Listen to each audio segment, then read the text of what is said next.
Thanks, Brian. We're here on the veranda of the historic main building at Mitchell Community College today, and I'm joined by the president, Mr. Tim Brewer. Thank you for joining us today. Well, thank you for having me. We'd like to talk on a few issues today, but first, you're in your sixth year as president of Mitchell, and you've been at the college for 13 years now. That's correct.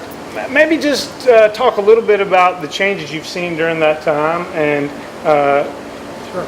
give us a few thoughts on that. Yeah, we've had a number of different changes. We've seen changes both nationally and locally as far as the needs of community colleges, the community college in general, and we're very fortunate to be in Iredell County, which is a growing county, has a lot of things going on. So one of the shifts that we've had to make, and we've done so, I think, very positively, is in the world of workforce development. We've consciously made changes that will provide us programs that will be more relevant for students and also serve business and industry. There's a great need in Iredell County for that growth in that sector. We've also really taken a good look at all of the programs we offer to make sure that they're relevant and that they're giving students what they need to be successful. And our greatest enrollment as far as programs still remains, and I think will remain for a long time, in the college transfer track. The majority of our students come to Mitchell to take that college transfer, which we have an agreement with the university system in North Carolina that allows them to transfer after 2 years at Mitchell and move on to another 2 years there and complete a 4-year degree. You've talked a little bit about that shift. I know in recent years you've added a new agribusiness program. Right. Just recently you announced a new computer integrated machining program. You also have the relationship with the North Carolina Manufacturing Institute.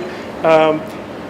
Tell us a little bit about how that fits into the overall mission of the college. Right. Well, you know, the mission of the community college system is to serve business and industry and essentially provide a means for people to be successful. That's kind of simply stated. And that's our mission here as well. We've paid close attention to those things, but we've also not lost sight of the history and heritage of this college, which is grounded in humanities and fine arts. We have a nationally accredited music program that it's the only kind in the state that is a community college. We're the first community college in the state to have it. Okay. Or like the 29th in the nation. So we pay close attention to our history and heritage, but we also are comprehensive in that we look at other areas that need support, and that's with local business and industry. Okay. And have you seen in these new programs, are they attracting students? They are. They're beginning to pick up momentum. When we think about advanced manufacturing and who we work with, we think about the unemployed, the underemployed, and then those folks who are in transition.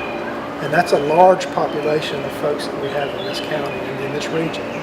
We certainly serve Iredell County, but we have students that come to us from all over the region. Okay. And you're just finishing, I think, the first year of the early college at North Iredell, is that correct? That's correct. And that program is based off of the agribusiness technology program. With realizing how important agriculture is in Iredell County, we saw the significance and the need for training. And we now have an agribusiness technology program. It's a 2-year applied science program. We have an early college that we developed with Iredell Statesville Schools at North Iredell, and it's growing and doing very well. In addition to that program, we also have set up articulation agreements with North Carolina A&T and the University of Mount Olive. And these students who finish these programs, if they choose to, can transfer on to those 4-year institutions and complete a 4-year degree. And they'll get credit for all the classes they've taken? Absolutely. Absolutely. Okay.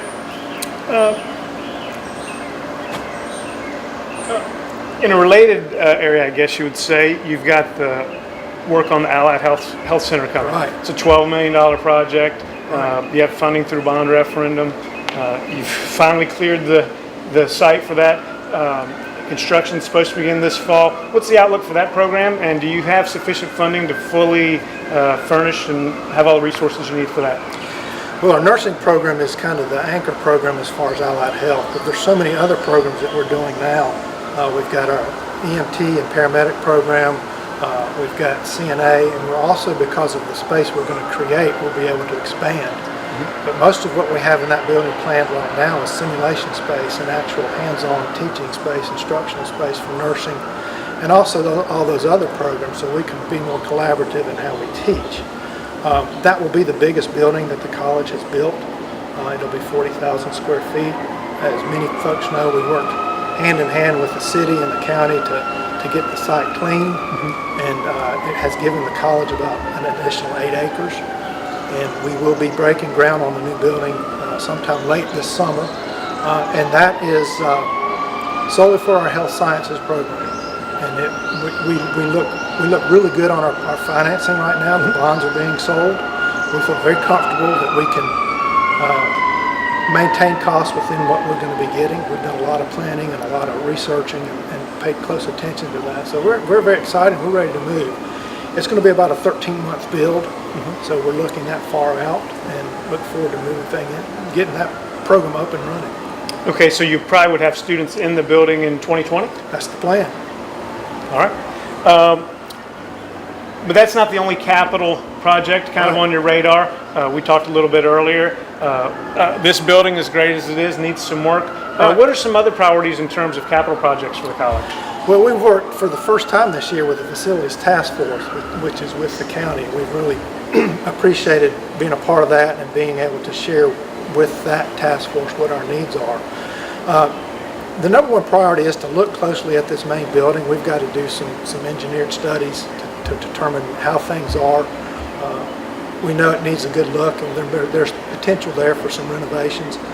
But we've got other needs with our Mooresville campus. Mooresville is an area that's growing, and we need to be thinking about that growth and managing that growth. So we're going to be renovating some space down there, the old gymnasium actually, and creating a student services facility.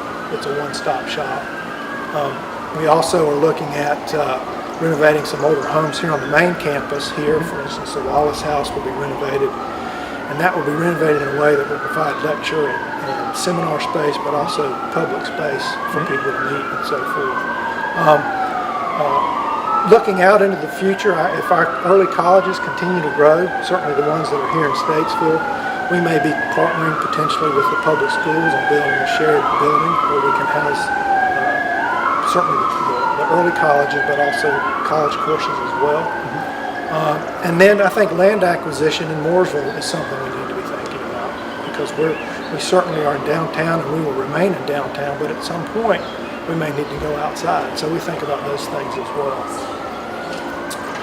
Well, thank you for taking the time to speak with us today. Obviously, a lot going on and a lot to look forward to in the future. Yes, well, thank you. I've enjoyed it. Thanks, President. Yeah, man. Appreciate it.